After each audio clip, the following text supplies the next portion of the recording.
I'm here on Brighton Beach, very excitingly, and I wanted to share some thoughts and reflections around leadership based on your input and what you've been sharing through social posts on LinkedIn and Twitter. And the thinking behind this and why I value you inputting into this so much is that if we can really understand what makes a great leader, if we can really understand what makes great leaders, because there might be lots of different traits that different people embody at different times, we can gain a real conscious competence around this and a real understanding. And that means we can hold ourselves accountable to our own values and criteria for leadership and work towards getting even better at that. So first of all, thank you for everybody who's been part of that conversation so far. And this video is about pulling all of those ideas together and then really thinking about deeply what makes a great leader and what for you are the most important traits of a great leader. And even more, if you had to pick one, what would it be? So I shared a quote earlier on this week from Nelson Mandela, and he said, great leaders lead from the back and they let others feel like or believe they're leading from the front. And I invited people to kind of interact with that and share their thoughts around leadership. So we had some really interesting responses.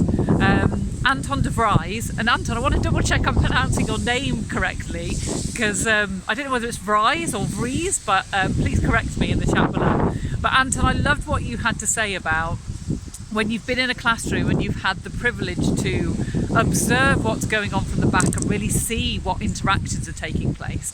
I think all of us in education have been in that place sometime, and we've been able to be that fly on the wall in the classroom and really see what's going on.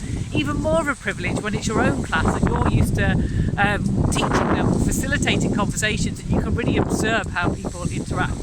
So that speaks to the power and leadership of being able to step back or step to one side or see the bigger picture or take some time to reflect. So great leaders sometimes can plan in that time to give themselves perspective and that overview.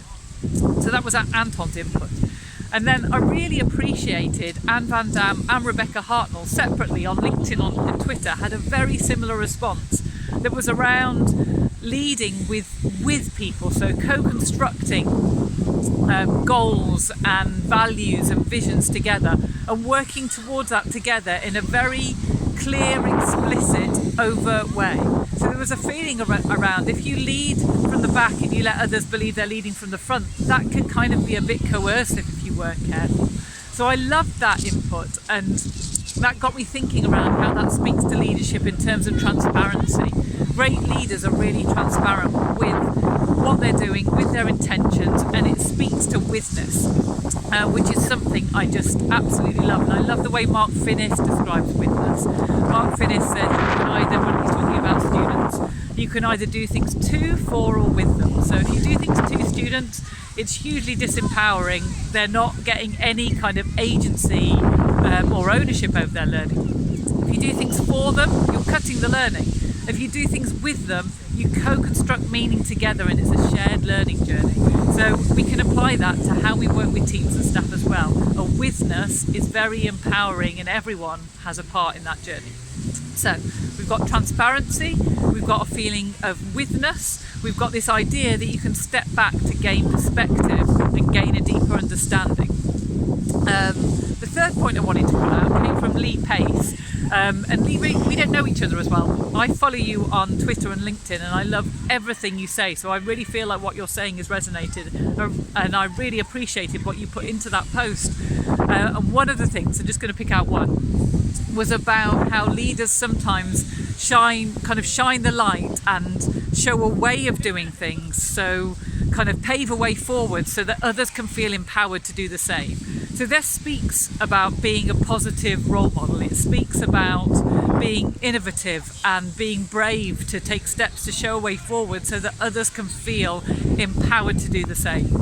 So it speaks to to empowerment and to innovation, to brave innovation. So I think we have 4 or 5 things there: transparency, WITHness, innovation, bravery, and taking perspective and taking the time to reflect and sit back. So what a powerful vision of leadership we're kind of building there. So I've got 2 questions. One, what would you add to that? What other qualities of leadership do you feel are really, really important? And two, out of the list that we've got so far and any you feel you really value, what would you say are the most important? If you put them in an order, what would come at the top and what wouldn't be quite so important? And the reason I'm asking is that as we can kind of build that vision, and by the way, this is going to be different for everyone, so I'm hoping to get lots of different answers. You can really kind of start to understand yourself as a leader and what you really value as a leader. So I'm super looking forward to your answers. And as a finish to this video, I'm just going to go around, and I'm not sure if you can see that, but that's Brighton Pier. How exciting. So enjoy the rest of your Fridays. I look forward to your answers. Bye.